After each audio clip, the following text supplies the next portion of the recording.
BFM Bourse, vos placements, nos conseils sur BFM Business.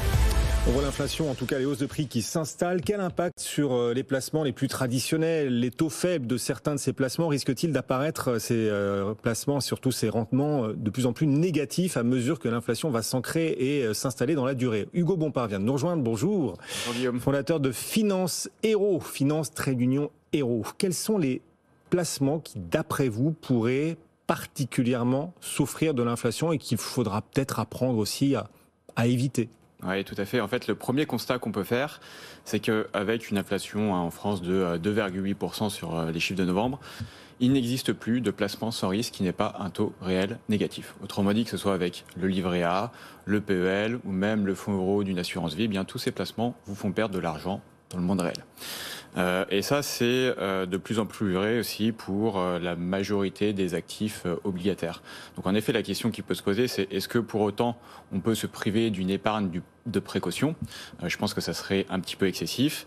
Mon conseil, c'est plutôt d'aller sur les quelques rares fonds euros qui permettent encore d'avoir des rendements supérieurs à 2%. Il y en a quelques-uns. Quelques-uns. Avec les bonus, à condition d'avoir des unités de compte, etc. Et puis, par contre, pour le reste du patrimoine, aller sur des actifs qui sont plus rentables. Vous évoquiez les obligations peu attractives. Certaines sont indexées sur l'inflation. C'est pas un moyen de concilier sécurité, la sécurité obligataire et protection face à l'inflation? Oui, tout à fait. Il y a des obligations, donc des OATI, des obligations indexées sur l'inflation, qui sont émises par certains pays comme les États-Unis, la France. Et un investisseur particulier peut s'exposer à cette classe d'actifs avec des ETF appropriés. Sur le papier, ça fait le job. Et d'ailleurs, sur les 12 derniers mois, ces ETF en question ont une belle performance de l'ordre de 6%. Maintenant, il y a quand même une petite subtilité à avoir en tête, c'est que le prix de ces obligations s'ajuste en fonction des anticipations d'inflation. Donc, si le marché anticipe une inflation élevé et durable, eh bien, le prix va augmenter et donc le rendement va diminuer. Alors malheureusement aujourd'hui l'inflation est désormais dans toutes les têtes. Oui. Donc ça veut dire peut-être trop tard. Voilà, c'est peut-être un petit peu trop tard. Et ça veut dire quoi? Ça veut dire que ces obligations elles vont être véritablement rentables si l'inflation est supérieure aux anticipations d'inflation, ce qui reste à vérifier. Ouais. C'est donc un pari sur l'inflation en l'occurrence. Mais en tout cas, ça fait partie des solutions. L'énergie, c'est un véritable catalyseur de l'inflation actuelle. Est-ce que ça signifie que pour les investisseurs qui nous écoutent, le pétrole, c'est une solution d'investissement pour se protéger face à la hausse des prix? Voilà, si on regarde l'inflation aujourd'hui en France, en tout cas, parce qu'aux États-Unis c'est un petit peu différent, mais en France, l'inflation sans l'énergie, c'est 1,2%, ce qui montre bien que l'énergie a un impact conséquent sur l'inflation aujourd'hui. Alors la question qui se pose, c'est est-ce que les prix de l'énergie vont continuer à monter, en particulier les prix du pétrole? Et là, on peut se refaire un petit peu la séquence qu'il y a eu sur les 18 derniers mois, cette hausse des prix du pétrole donc très marquée, mais qui est en réalité un retour à la normale suite à des baisses très importantes lors du plus haut de la crise sanitaire. Et mon opinion sur ça, c'est quand même que les prix risquent de continuer à augmenter parce qu'on est en retard d'investissement et de capacité de production. Par contre, on est quand même plus là sur un pari spéculatif que un outil véritablement pour se protéger contre une inflation qui viendrait à se généraliser à l'ensemble des produits. Ah oui, il n'y a pas plus volatile que les matières premières. Tiens, on va parler justement de ces actifs refuges. Vous continuez de nous guider face à l'inflation, son impact sur les divers placements. On entend régulièrement que l'or, pour le coup, l'or est un refuge face à l'inflation. Alors quand on parle d'or, quand on parle de l'or en tout cas, il y a l'or physique. Et puis il y a aussi ces actifs numériques nouveaux qu'on décrit parfois comme l'or numérique. Par exemple, les crypto-monnaies ou en tout cas le Bitcoin. Quelle vision avez-vous de tous ces actifs? L'or d'abord, l'or physique, et puis les crypto-actifs face à l'inflation. Oui, tout à fait. Alors, commençons par l'or qui a l'avantage d'exister depuis plus longtemps que nous et donc on a des statistiques.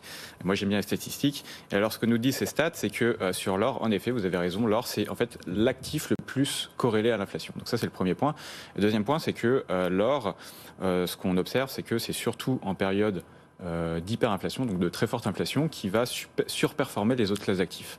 Maintenant, l'or, ça a aussi un désavantage, c'est qu'il n'y a pas de création de richesse intrinsèque, et donc si on prend les séries de long terme, la performance de l'or est somme toute assez médiocre. Donc finalement, l'or, ça peut être un élément de réponse si on le voit comme une assurance contre une inflation qui viendrait à s'emballer. Et je vois là le niveau de l'or, l'once d'or, on est toujours autour des 1800 $, décidément. Alors certains nous disent, attention, l'or progresse pas quand il y a forcément seulement de l'inflation, mais que les taux remontent aussi. Voilà, bon, il faut aussi regarder le marché obligataire en face de l'or. Oui, c'est aussi une protection contre un marché qui viendrait baisser. Donc voilà, il n'y a pas que l'inflation.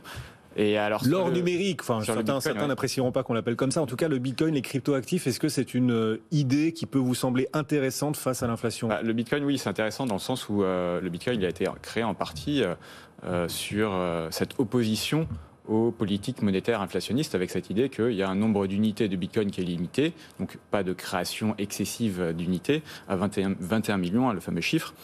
Donc clairement, on peut dire en tout cas qu'un environnement inflationniste, c'est de l'eau apportée au moulin du Bitcoin. Maintenant, il faut aussi voir quelques réserves, en particulier le fait que, à mon avis, le cours du Bitcoin, il dépend quand même davantage de la capacité de la crypto-monnaie à faire venir toujours plus d'investisseurs et attirer un public toujours plus large. Et puis, mine de rien, le fait qu'il y ait un nombre limité de Bitcoin n'est pas un fait inédit en soi. Il y a un nombre limité d'actions Apple, il y a un nombre limité d'actions Amazon, etc. Or, ces actions, elles ont une création de richesse intrinsèque. Oui, et vous dites que les cryptoactifs ne vivent pas hors du monde, ils dépendent aussi évidemment de l'abondance de liquidités disponibles pour les investisseurs, les particuliers. Oui, et l'attrait de nouveaux investisseurs. Bien sûr. Est-ce que les actions finalement ne sont pas ce qu'il y a de mieux à faire face à l'inflation justement ? Oui, tout à fait. Je crois que votre intervenant précédent en parlait un petit peu. Finalement, c'est un petit peu la seule solution véritablement durable qu'on ait, aujourd'hui en tout cas, pour lutter contre l'inflation. Et ce que montrent les stats là aussi, c'est qu'en fait, une inflation comprise entre 1 et 4%, c'est vraiment la zone de confort des actions. On est au-dessus actuellement. J'allais dire on est en plein dedans, on est un peu au-dessus actuellement. Aux États-Unis, ouais. Mais c'est vrai que ça continue à monter. Donc il faudra voir, il faudra surveiller. Maintenant, malgré tout, même sur une zone supérieure, les actions, c'est une performance qui est supérieure aux titres obligataires, en particulier. Et la raison, elle est simple, c'est que les actions, elles peuvent augmenter leur prix et donc préserver leur marge. Bon, ceux qui souhaitent investir en action, en tout cas ceux qui acceptent de prendre un peu plus de risques pour trouver plus de performances financières grâce à leur placement face à l'inflation, il va falloir apprendre à aimer les actions. Pour ceux qui ne sont pas encore complètement convertis au marché action, qui n'ont pas encore complètement le goût du risque, il va falloir apprendre à essayer d'aller capter ce goût du risque, parce que c'est en prenant un peu plus de risques qu'on trouve de la performance et on en a bien besoin face à ces différentes hausses de prix. En préparant votre intervention, vous m'avez dit j'ai aussi une botte secrète à proposer à vos auditeurs et téléspectateurs face à l'inflation. C'est quoi votre botte secrète ? Tout à fait. Alors en fait, si on refait un peu le fil de la discussion, les placements qui souffrent le plus de l'inflation sont les obligations à taux fixe. Pourquoi ? Parce qu'elles ont un taux réel négatif. Et donc, l'idéal, ça serait de faire l'inverse d'une obligation. Faire l'inverse d'une obligation, c'est tout simplement emprunter de l'argent. Et donc, aujourd'hui, avec des taux immobiliers qui sont de l'ordre de 1%, si j'emprunte pour acheter, que ce soit ma résidence principale ou ma résidence secondaire, j'emprunte avec un taux réel négatif. Et donc, en empruntant de l'argent, je gagne de l'argent. Et donc, si vous avez une capacité d'emprunt disponible, que ce soit pour votre résidence secondaire, pour votre résidence principale ou pourquoi pas votre résidence secondaire, vous pourrez profiter de la piscine à l'abri de l'inflation. S'endetter pour s'enrichir. Hugo Bompard, merci d'être passé nous voir. Hugo, le fondateur de Finance Hero, régulièrement à nos côtés sur BFM Business, financehero.com. FR. Voilà, j'avais une chance sur deux, c'était FR. Merci d'être passé.